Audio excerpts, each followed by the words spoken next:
All right, everybody. Another beautiful Tuesday morning, and I'm here with my two most beautiful friends. It's Matt and Bill, back for Breakfast with Bill. Good morning, Evan. Good morning, Matt. Morning. Good to have you back. Glad you're feeling well. Thank you. Good morning to all of you. Thanks for being with us today. I just am always in a state of ready anticipation when Evan welcomes us in. We never know what he's going to say. But I feel like he has a notepad and just wakes up in the middle of the night and says, "Okay, this is going to be my intro. This is my intro." That's right. On his nightstand. Yeah, well, he's done. He has like 15 seconds, and he hands it off to us, and he just wants to put us in a state of shock. So good morning. Thanks for being with us. Another, as Evan said, beautiful Tuesday. Breakfast with Bill at 8 a.m., which is a question we have for you. Is 8 a.m. a good time for Breakfast with Bill? We started that. Wow, it's been about a year now, huh, Evan? Over a year, yeah. Wow, we never celebrated our anniversary. So we should have a cake. Too busy. We've been too busy at work here. That's true.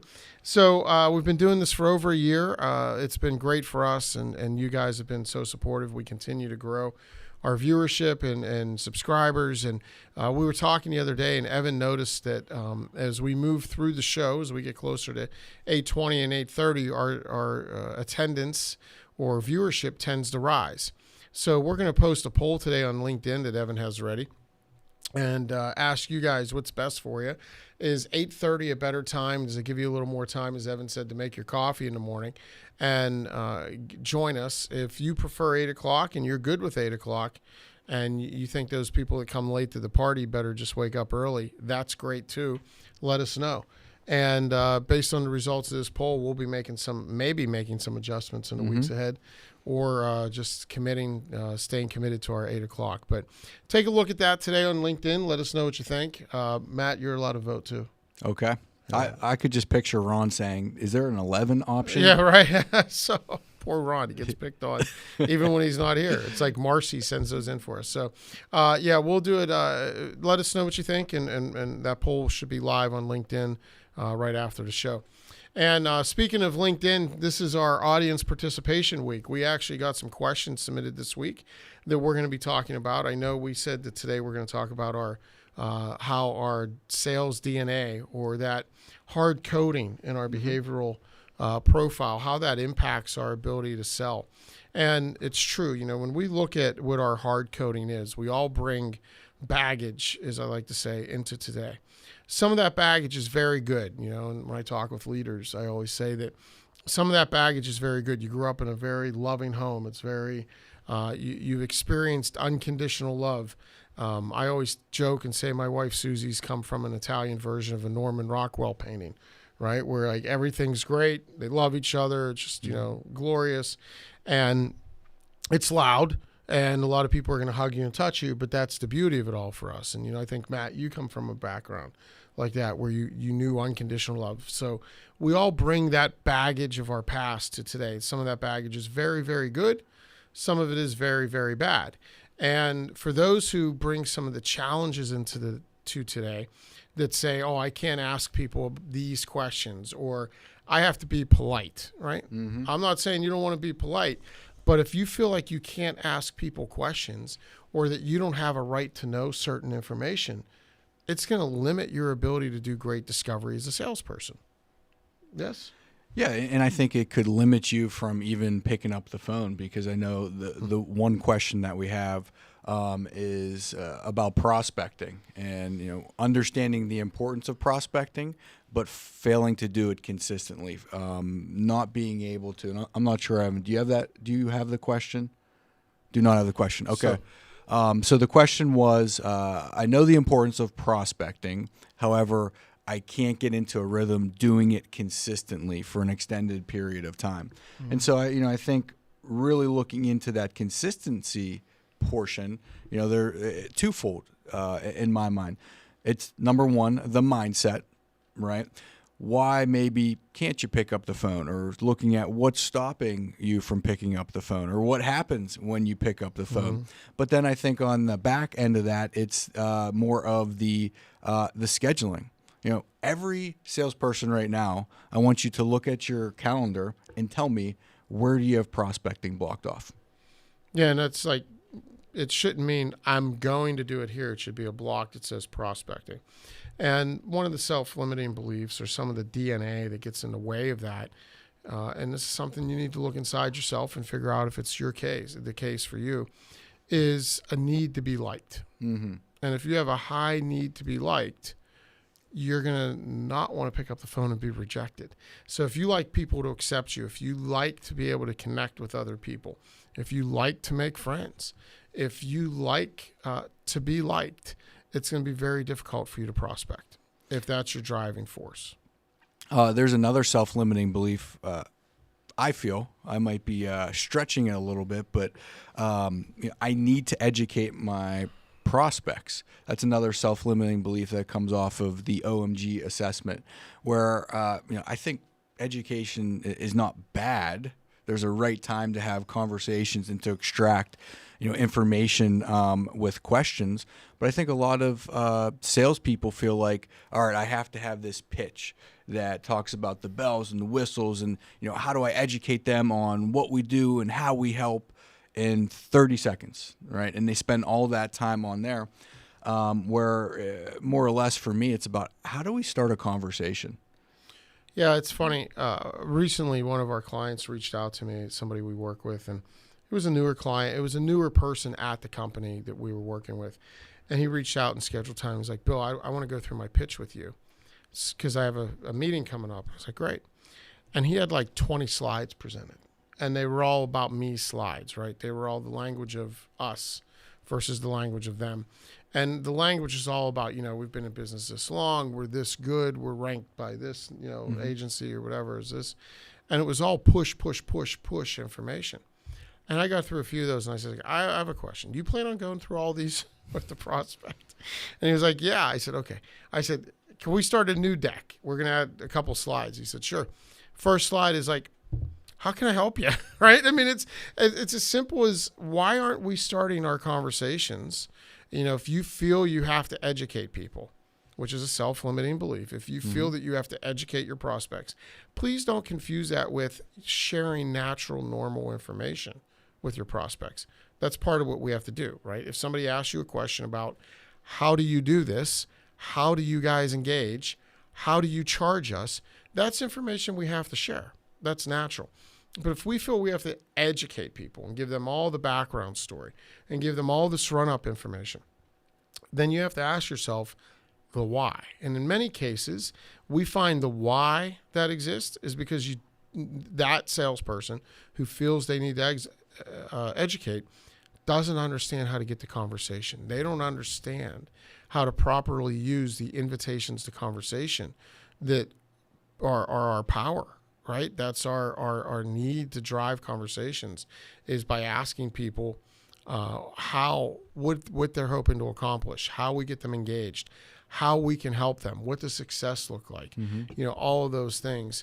So we need to be able to try to drive those conversations versus educate people. And if you feel you need to educate, you have to look in the mirror why. Typically, it's going to be because you're not comfortable asking questions. Correct. Very comfortable pushing information. So if that's you, the only way you should be starting encounters is with, glad we're here together today. We're looking to learn as much as we can about your situation, share some information with you about how we engage and how we work. Before we get started, what were you hoping we could accomplish together today? And that question will open up the dialogue about why we're there. Another one is, it's rude to ask a lot of questions. That might have been what grandma said, right? Growing up, be polite, don't ask a lot of questions. But Bill, question for you. As salespeople, do we deserve the information? Are we owed the information? What are your thoughts on that from that perspective? When Matt was saying about grandma saying don't ask questions, we're from Pittsburgh. All I could think about was don't be nebby. Yeah. Right? Because nebby is a Pittsburgh term that means like a Budinsky or somebody that's always trying to ask information. So salespeople, we don't want to be nebby oftentimes. But, to answer your question, Matt, I don't know if we deserve it, but we have to earn it. Yes. And we have to earn that information or earn a right to that information. How do you earn it? Well, I think first thing is, do you believe you bring value? You earn it by solving people's problems. You earn it by bringing value to the situation. And I think if you know that you're an inherent value bringer, I don't know if that's a term, right? Hyphenate. We'll hyphenate it that, all the way across. But if I'm an inherent value bringer and I know that we have experience, which, by the way, what does experience gives us expertise. So we learn and we gain expertise through our experience. If I'm bringing that to an environment or bringing that to a prospect, then absolutely I need to have the information to be able to help them. Otherwise I can't help you. So if I'm showing up to today thinking my quota is your problem and the information you give me, I'm going to use to hurt you, you haven't earned it. If I show up today thinking that I'm a problem solver for you, that I'm going to connect you to solutions, I'm going to connect you to other people, I'm going to connect you to answers, then absolutely I earn it, right? And I earn it through believing I deserve it, which I think is one of the biggest barriers to getting it. When you ask questions, and let's talk about budget because we had a question come in about budget. When you ask questions around budget and you're fearful, you're never going to get budget. If I look at Matt and say, hey, Matt, do you have a budget for this? Who wants to give me that information? Because I came off as somebody who has no idea what I'm going to do with it. Versus, hey, Matt, what were you hoping this would spend? What were you hoping this would cost? Mm-hmm. Hey, Matt, what have you guys spent on this in the past? Hey, Matt, I want to put together a good scope for you. Give me some parameters to work with in terms of price. Mm-hmm. And if I ask it confidently and I give them a reason why, I'm working on the scope, I'm working on a solution for you, I think that we can get you where you want to go. And if people are uncomfortable with money or you're uncomfortable asking for it, it's okay to lay out things like, hey, a few things drive how fast we can go, right? How much money do we want to spend? How much time do we want to devote? That's going to drive how fast we can get the results. Mm-hmm. Of those three things, what's most important to you? Cost, time, or resources? And geez, I still learn from you. I'm going to take that note. Yeah, go ahead, buddy. This is recorded, I think. You can always come back. But, when you lay that out for somebody and they start saying, well, we need speed to results. Okay, guess what they just told us? Price isn't the driver for this. Yeah. Yet in our mind, we probably showed up to that meeting saying, they don't want to spend a lot of money. Based on what? Based on the fact that I was given $1 to go to the ice cream stand when I was a kid, or the ice cream truck when they came up, and I had to negotiate and figure out what can I get for under $1, and spend my money wisely on this. Versus, we were just talking about amusement parks actually the other night, and this was part of this. I don't know if you're old enough to remember this, but when I was young and would go to an amusement park, and the amusement park here in Pittsburgh was Kennywood. You didn't buy these ride all day bands that you get today, right? You'd go and you'd buy tickets, and there were like 8 tickets in a strip. And I remember as a kid vividly going to the amusement park and getting my allotment of tickets for the day, which was a lot of money for my family at the time. And I'd go through and I might have had 10 strips of tickets, and the big roller coaster was 5 and this one was 4. And 2:00, you're running around the park, you're riding anything, man. You're a big spender. 5 tickets here, 5 tickets there. It didn't matter. By the end of the night, it's like 8:30 and you're looking, I have 6 tickets. What am I going to ride? And I have like 2 hours to make this last. The Kangaroos, 2 tickets. So you start budgeting that about what's important. We carry that into life with us. We carry that into our adult life, and we think, oh, if I grew up on a budget, this business is running on a budget, they don't have a lot of money to spend. Price is important to them. So if you're a bargain hunter and you try to buy the cheapest price, you're gonna impose that on yourself when you go to sell. Mm-hmm.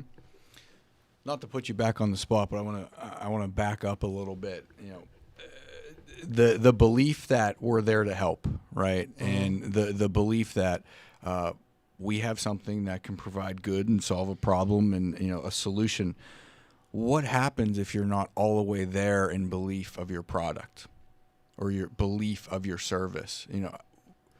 Honestly, yeah. Find another job. Yeah.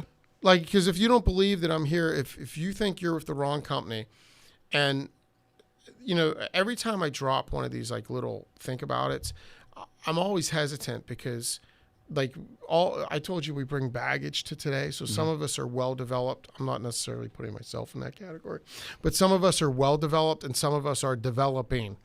Read that as underdeveloped. And we can let excuse making get in the way for being successful. And if you're looking in the mirror saying, man, this company of mine, they just don't deliver the value. You know, we ran into a gentleman recently that's talked about his personal brand, and his personal brand was so significant that nobody he ever worked for delivered the value. And nobody he was interviewing with had any value. They had no ethics. I'm sitting there thinking to myself, like, after a couple companies, don't you have to look in the mirror and ask yourself if it's you? You know, is it real or is it an excuse? And if you're always saying that my company doesn't deliver value, my company can't live up to my ethical standards or my brand standards, are you being honest with yourself? Really? Because, like, is everybody bad? Or is it just you making an excuse for why you can't be successful? If it's truly a reason, if it's truly that you're with a company that can't deliver value, that can't deliver on the brand promises, that you tell people something in the sales process, and then operations delivers a totally different product, look for a new job. Everybody's hiring. You should have no problem today. You should call Ron. Yeah. A good plug for Ron right. is Ron is looking for you. Yeah. I mean, Ron runs our talent acquisition group. Ron's our partner, and he runs our talent acquisition group. And he's sitting on a bunch of openings that he's looking for salespeople for, and there's no one out there. Like, no one wants to work, right? So if you really believe you're superior to the brand you're representing, go somewhere that you believe in. But don't wake up every day and give yourself the excuse of, well, I'm not gonna be great today because the brand I represent doesn't meet my standards. Mm-hmm. So just to wrap that together, or wrap it up, the question was, I believe in prospecting, but I just can't get into that consistency rhythm. I find myself starts and stops throughout the weeks, throughout the months. So thanks for reeling me back, by the way. Matt asked me that question. I was talking about Kennywood. That's all right. I love Kennywood too. But just the self-limiting beliefs or the supportive beliefs, if we feel like we are truly there to help and we can help and we have a great solution, why wouldn't we want to talk to people? Why wouldn't people want to talk to us? I find sometimes the level of the organization that people are comfortable talking to as well. That's a self-limiting belief. I can't call on an actual decision maker. Or talk to a business owner. Yeah, I can't find someone on LinkedIn. No, that's the person that or guess, start there in the organization. I can't call on them. Again, where I love to play from the consistency aspect is the scheduling. Are you scheduling? Are you respecting that time? I think there's two different components there that either we're failing to schedule or we're failing to respect that time. We have to have that time on the calendar, that nothing else. It has to be a wild outlier, 5-alarm fire that takes us off of that. But I think a lot of times, even if we have it on the calendar, we're always looking for ways and things and, this would be a great use of my time. Because in prospecting, I think one of the biggest battles in mindsets is immediate gratification versus being kind to your future self. I love that. Be kind to your future self. It's another way of saying having a future orientation. As Matt says, schedule it. So schedule prospecting time. When that time arrives, whether it's Thursday at 10 a.m. and hopefully it's every day, but when you get to Thursday at 10 a.m. and you have an hour or 2 hours blocked for prospecting, exercise integrity in the moment. Right? Don't rationalize away anything else. Mm-hmm.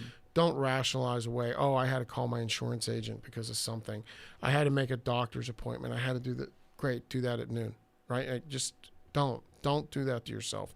Don't lie to yourself and tell yourself that something else is as important as prospecting for you in that moment, because it's not, right? And if you treat it that way, you won't take the seriousness into the calls, into the drop-ins, however you're doing your prospecting. If it's emailing, you won't take the seriousness into it. Take seriousness into that prospecting time, and then believe that it's good. Mm-hmm. Believe that it's good work you're doing.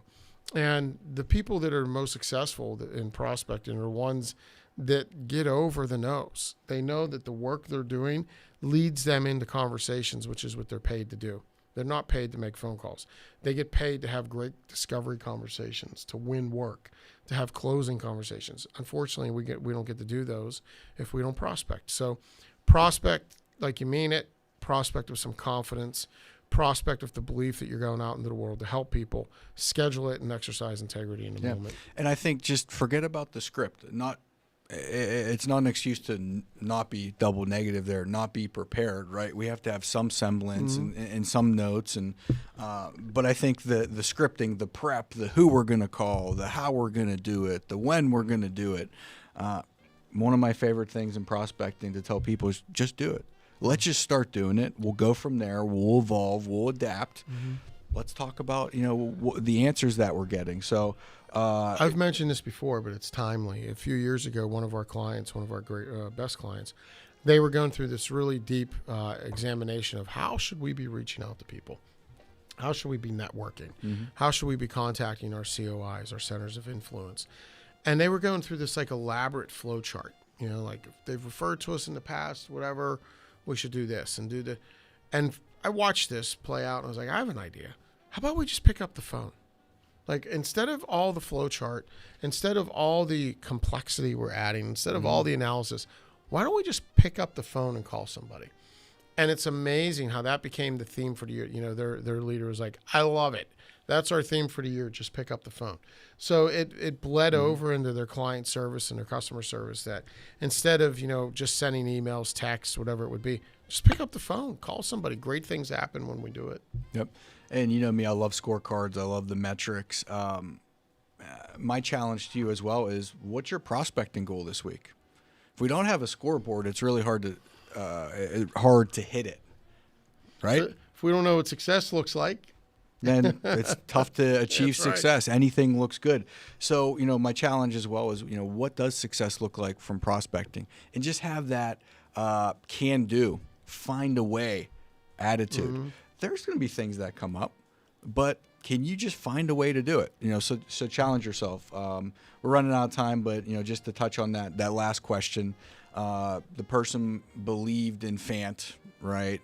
Works Fant, but budget's the toughest. You gave some good thoughts there. We could talk more about that maybe next time, but just kind of wanted to tie back to the two questions since we were all over the place. Yeah, and I think that it goes back to some of those self-limiting beliefs we carry into the conversations.